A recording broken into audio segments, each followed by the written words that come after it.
Hey guys, welcome to another episode of Parlay Revival. Last week, Jamie said that whoever guesses how many bears can fit in this fridge, well the bottom half of this fridge, will get a free t-shirt. How many beers do you think we can fit in that? Leave a comment below and you might win a Parlay merchandise shirt. So I'm going to be a man of his word and send 2 t-shirts. No, wait. What am I sending? 1 t-shirt, 1 hat.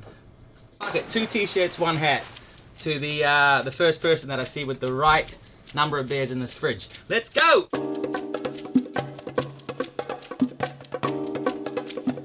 By the way, we are not sponsored by Tagos Beer, but we are open to the idea.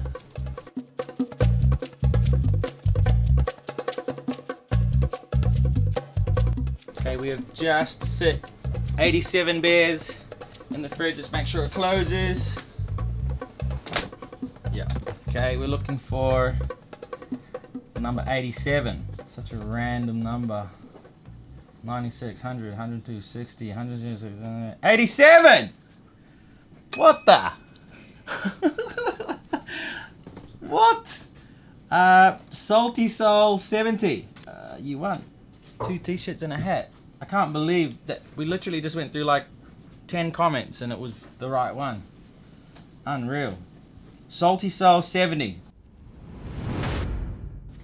Message me, I'll give you 2 t-shirts and a hat. Alright, let's start the episode. With Hurricane Irma boats tossed. Here we are at this marina. Hi, my name's Colin. I used to be a chief engineer on super yachts, but gave it all up to buy a hurricane-damaged Lagoon 450. My friends and I are fixing it up as we go, and are determined to circumnavigate the entire planet. So subscribe if you want some inspiration to live life to the fullest. 20 years from now, you will be more disappointed by the things you didn't do than by the things you did. So what are you waiting for?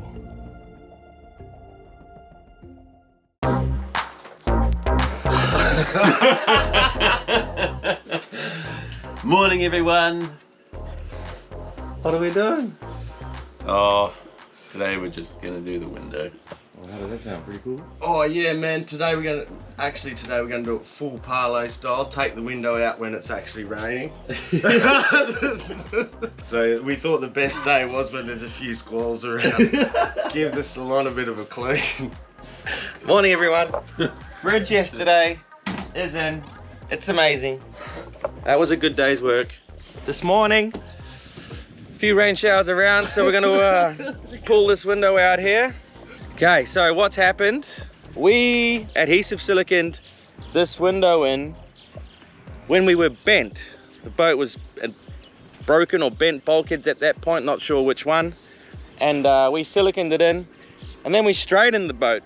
And on the hard, while we were dead level, dead straight, this window here almost completely popped out. We're gonna try and get this all done in one day. It's gonna be a fair bit of work getting all the old silicon out, prepping it all.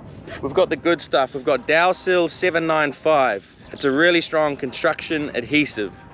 It glues plastics, everything. So these acrylic windows are gonna be stuck in there forever.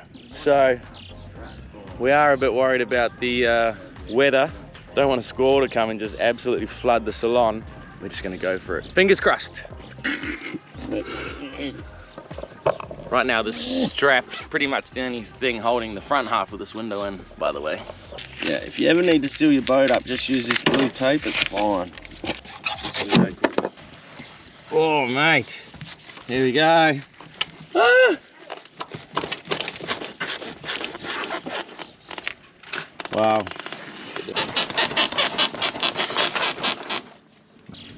Yeah, if you get a real deep one. So we're trying to cut through this rubber, this glue, and it is so strong, this black stuff. It's just not really working. So I'm gonna steal one of my guitar strings and see if that works better. Okay, I'll just try a little test section. I'll just go around this beam here. Oh, it's through. Oh. Hey, it works. I'll hand you the... We just can't play A on the guitar. Here we go, ready?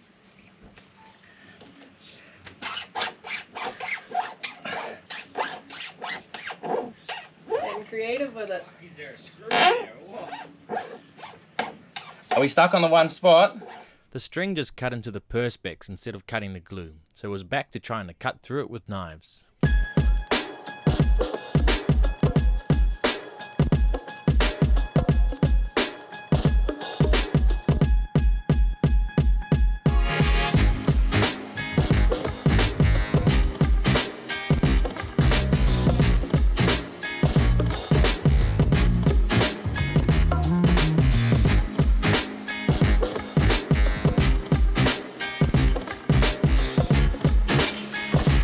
Yep.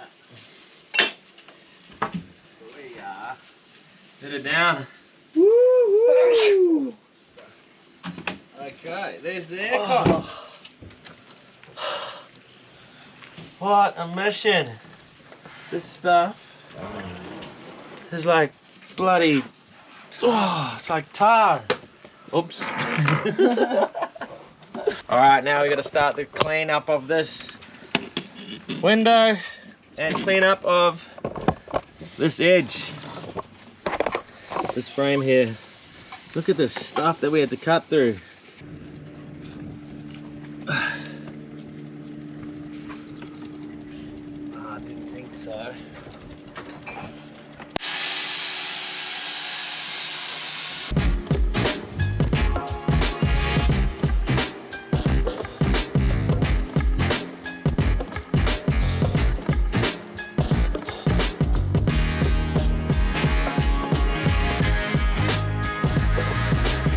Okay, here we are guys, we've just dry fit the window and it's taken a lot of braces and straps and stuff to get it to where we need it to be. So, because the window itself is distorted now from being bent for so long. But I think we've figured it out. So now we're just going to bring it down, load it up with glue, and we'll send it back up. I think we're ready. We're just wiping it down with acetone to glue this bad boy up. I've made a bunch of these spaces to go underneath and on the top, so we get like a nice 6mm gap around it. And then I made these guys which go in the groove of the window to just hold the window off the frame a little bit. So we don't want the perspex touching the gel coat because that's got an opportunity to squeak and stuff like that. So we want a bit of glue between it, which this is going to do to keep it off. This could be messy. Okay, nice big fat bead. At least, yeah, make sure. Ooh.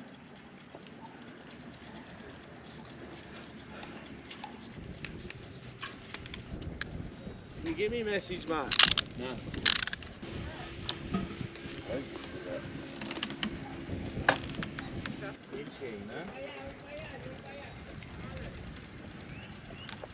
We doing this? Yeah. Ready? Nice one. Doesn't want to come towards me straight away, but It's looking pretty good so far.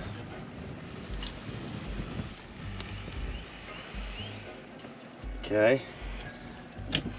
Okay, I've still got it out. Are you good? Okay, nut, yep, you can go in. It's got to go towards you a touch at the bottom.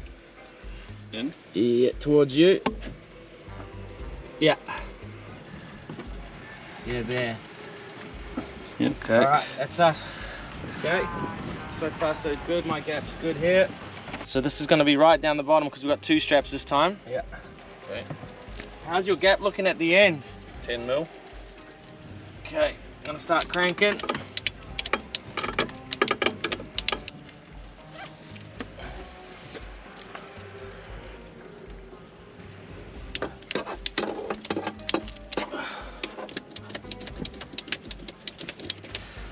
These ones, this is gonna go in at the bottom. Yeah, boy. That got that. That got it. Keep going. Yep. Perfect. There you go. All in a day's work. So the next job would be to fill the rest of the gap with some more Dowsil 795. But right now it's in. It's sealed completely. It can rain as much as it wants. once it's cured, and job well done. Pretty cool, eh? So, I'm in behind the cupboards with the new little fridges, and taking it all out. And we're doing a steering cable inspection. So there were quite a few comments where people said you can't use that because they're going to chafe. I spoke to 2 different riggers, and they said it's bullshit because Dyneema lines are designed to go through blocks, which is exactly the setup that we have here. But it got me a little bit nervous nonetheless. We've just done a month out in Sandblast. The steering has been working pretty hard. We were moving every day or every second day, and I'm here to see what the condition of the Dyneema is. So what we can see here is the Dyneema is in perfect condition. They come along here, goes through these 2 sheaves or blocks, go up, there's 2 more there. The tension, we tension this once, these feel really solid now. My analysis of this is that what we did is perfectly fine. I've got 2 more sheaves to check in the engine room, but I'm really happy with this result. I'll check them in another 6 months or so. This is not that easy to get out. Pretty happy. Our bulkhead here that we reinforced, this is all epoxy. We put the new epoxy plate under these sheaves because you'll remember that it was cracking on the hull. The beauty of this system is that if one of these lines did happen to snap, we have the autopilot, which is a completely separate system. That's hydraulic electric. You could just get out of trouble by using the autopilot. 10 degrees to port, 10 degrees to starboard, and maneuver your way in or out of an anchorage, or whatever you need to do. Here we are in the engine room. Everything's just working exactly how it should. Happy days! Sail drive parts have arrived. This is what's been stopping us from leaving the dock. So the problem is that the sail drive is slipping. When I put it into gear, forward or reverse, it's not grabbing. That cone clutch is just completely slipping now. It's really unfortunate because we put an upgrade kit inside it, and that's a $500 part, and that's allegedly not meant to make this happen ever again. So we're going to take this thing apart and just try diagnose what actually happened. There we go, guys. This is the drive cone. This is what goes up and down to select forward or reverse, and this is probably what has completely worn inside that sail drive. So first thing we have to do is pull all the oil out of the sail drive and pull the whole cone clutch assembly out from the top. Okay, here you have the whole cone clutch assembly. The weird thing is when we put this this bracket on it, and we measure the tolerance between the thrust washer and the top nut, it's still perfect. It's still exactly how we set it in Guatemala. So it's really strange that this is slipping. To get this top nut off, we have to grind out this section here where we peened it over when we installed it. So I just got the Dremel here, get rid of that, and we should be able to undo it. And this is a reverse thread.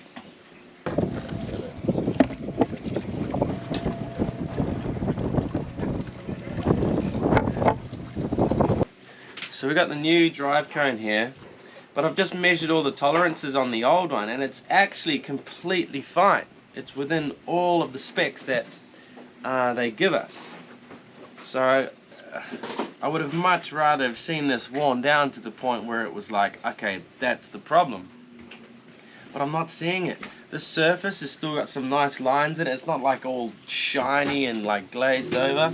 Same with this, the reverse gear. It all looks really good. So I was a little bit at a loss as to what to do, but you know what, I'm gonna put this was, by the time it's here in Panama, it's over $1,000. So I'm gonna put this in and then put it all back together, and I guess hope for the best, and if it's fixed then it's just a mystery as to why it wasn't working. There's so much material left on this old drive cone. It's kind of frustrating. Anyway, to put this new one in, we can't just throw it back together like this. We have to lap this with the cup. So the way we do that is we just get some lapping compound, put it in there, spread it around, That goes in there. So it's all nice and lined up. And we spin it 5 ways one way. And then 5 ways back the other way. Now those 2 surfaces are lapped. Now we have to make sure we clean all of this off, because if that stays in there while the gears are spinning, it's just going to wear them down with all that fine grit. So we'll do the same thing with that one to that one.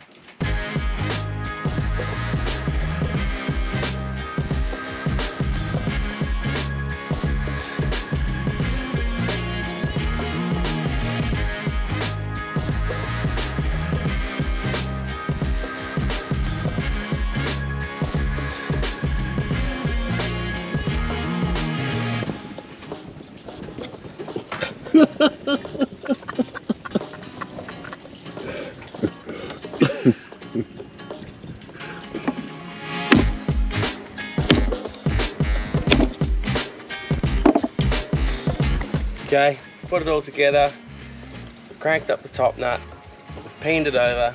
It's a mystery if this works. Hopefully it does work. Let's get it in.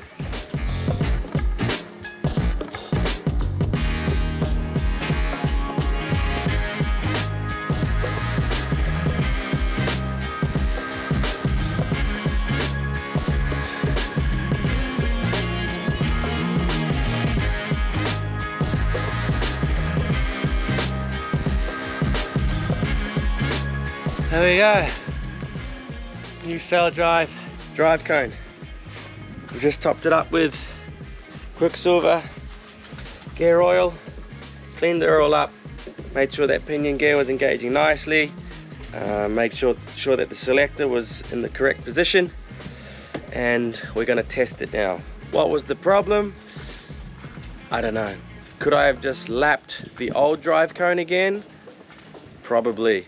Should that be necessary? No, because I've already done the upgrade kit. So slightly disappointing. I'm gonna address this with Gideon, who sells these upgrade kits, see what he says, because this operation has cost me $1,000, not including labor. Good or bad? Fucking unreal. I got like 20 onions. It's like 3.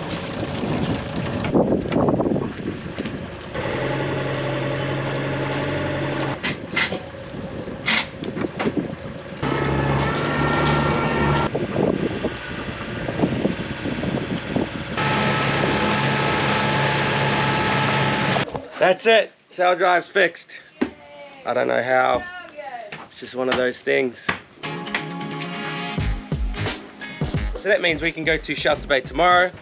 We have to empty our container here, tie up a few loose ends, say bye to some friends, and we'll leave tomorrow morning, go to Shelter Bay to get measured for the Panama Canal.